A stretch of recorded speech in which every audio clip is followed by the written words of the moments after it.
আমি আপনাদের কাছ থেকে যে সার্ভিসগুলো পেয়েছি I am very much happy.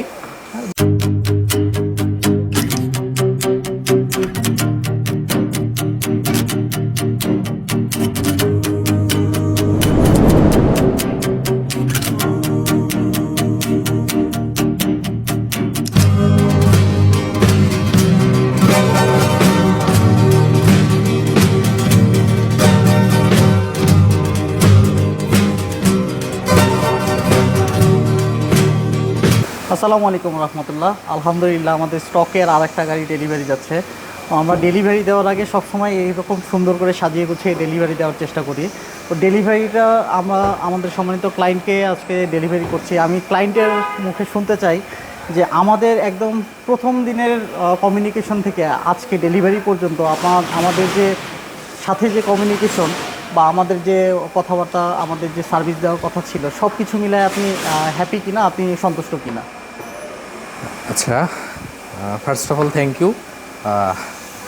আর যেটা হলো যে হ্যাঁ, I am very much happy right now. So আসলে আমি এখন মানে কি বলবো, এটা আমার জন্য একটা খুব স্পেশাল মোমেন্ট।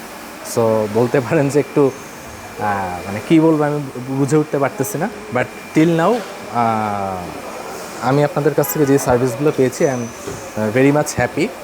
জাস্ট ছোট্ট করে বলি আমি কিভাবে গাড়িটা আসলে আমি আমার চোখে পড়লো কিনলাম। সো আমি আপনাদের পেজের মাধ্যমে আসলে গাড়িটা দেখছি, তারপর হোয়াটসঅ্যাপে আপনাদের তামিম ভাই আছে, ওনার সাথে আমি যোগাযোগ করি। তো উনি আমাকে শোরুমে আসতে বলেন, শোরুমে আসার পর একদিন উনি গাড়িটা নিয়ে আসলেন, গাড়িটা দেখি। সো গাড়িটা দেখার পরই আসলে আমার মানে কি বলবো, মানে গাড়িটা দেখার পরই আমার আসলে মনে হলো যে এই গাড়িটা মনে আমারই, মানে এই গাড়িটার প্রতি মানে গাড়িটা মানে কালারটা এত সুন্দর, মানে ব্ল্যাক কালার, মানে শাইনিং, মানে গাড়িটা দেখার পর থেকে আমার আসলে একটু একটু দুর্বলতা ছিল আর কি। আমি এরপরেও আরও কয়েকটা শোরুমে গাড়ি দেখছি আর কি। সো বাট সামহাও মনে হতো যে না, আমি মানে এই গাড়িটার প্রতি আমার একটা কোথাও একটা মানে ফ্যাসিনেশন কাজ করতো, মানে একটা ফ্যাসিনেশন কাজ করতেছে, মানে এই গাড়িটার প্রতি আমার একটা মন আসছিল এরকম কিছু আর কি। এরপর আমি আরও কয়েকটা শোরুমে দেখেছি। সো বলা যায় যে ওগুলোর সাথে কম্পেয়ার করার পর আমি মোটামুটি ডিসিশন নিই যে এই গাড়িটার যেহেতু মানে অনেক ভালো ফিচার্স আছে আর মাইলেজটাও মোটামুটি ভালো আছে। সো আমি ভাবলাম যে এই গাড়িটা আমি গাড়ি কেনার আগে যা যা করার দরকার চেক করে তারপর আমি ডিসিশন নিয়ে নিলাম যে পারচেস করবো। এটা হচ্ছে 2019-এর মডেল। তো 2019-এর মডেল হওয়ার জন্য আপনার কোনো সন্দেহ ছিল না যে গাড়িটার মানে কন্ডিশন কি? যেহেতু 19-এর মডেল, অনেক আগের মডেল, এখন 2026 সাল চলতেছে, তো 21-এর মডেল আসতে পারে। তো আপনি যখন একটা রিনোন্ড ওয়ার্কশপে টেস্ট করছেন, গাড়িটার কন্ডিশন কেমন পাইছেন? আমরা যেভাবে বলছিলাম সব কিছু ঠিক ছিল কিনা?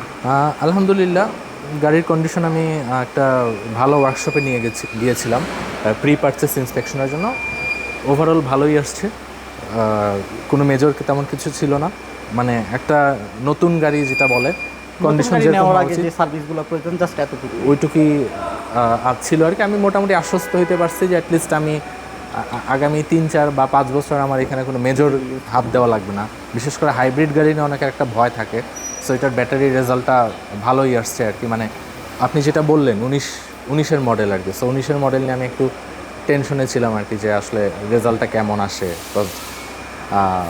আর যেটা হচ্ছে আপনি 19-এর মডেল যেহেতু বললেন, আমার পার্সোনালি আসলে অ্যাকুয়া গাড়িটা আমার বেশ মানে যখন আমি গাড়ি কেনার ডিসিশন নিই তখন থেকে আমার অ্যাকুয়া গাড়িটা আসলে ফেভারিট ছিল আর কি। আর অ্যাকুয়ার 19-20 বা 18-19-20 যেই শেপটা বলেন, এই শেপটা আমার পার্সোনালি ভালো লাগে আর কি। অ্যাকুয়া আপনারা জানেন এখন 2021 অনওয়ার্ডস অন্য একটা শেপে আসছে, সামহাও ওই শেপটা আমার ভালো লাগে না। সো 19 নিয়ে আসলে সালটা নিয়ে আমার সেরকম কোনো প্রবলেম ছিল না, কন্ডিশনটা আমার দেখা ছিল মেইন আর কি। সো এটা যদি আপনি তো টেস্ট করে একটা ভালো কন্ডিশন পাইছেন, এটা যদি 18 গাড়ি হইতো আমার একটা প্রবলেম থাকতো না, কন্ডিশনটা আমার কাছে ম্যাটার করে আর কি। ঠিক আছে, আমরা সবসময় আমরা ক্লায়েন্টকে প্রিফার করি যে আপনারা যে কোনো গাড়ি নেওয়ার আগে একটা রিনোন্ড ওয়ার্কশপ থেকে টেস্ট করে নেবেন, তাহলে আমাদের কথা না, আপনি আমাদের কথা প্লাস হচ্ছে একটা রিনোন্ড ওয়ার্কশপ থেকে, একটা ট্রাস্টেড ওয়ার্কশপ থেকে আপনি ফিডব্যাকটা পেয়ে যাচ্ছেন। তো স্যার, আমরা আশা করব অবশ্যই আপনারা আমাদের রেকমেন্ড করবেন বা ভালো কিছু আমাদের নামে প্রচার করবেন আর কি। জি অবশ্যই, আশা করি মানে I am so far happy.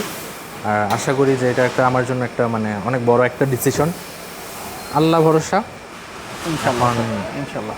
ধন্যবাদ বাকিটা আর কি আপনার আল্লাহ মূল্যবান ভরসা আর কি। বক্তব্যের জন্য, ধন্যবাদ। জি, তো আসসালামু আলাইকুম। Thank you.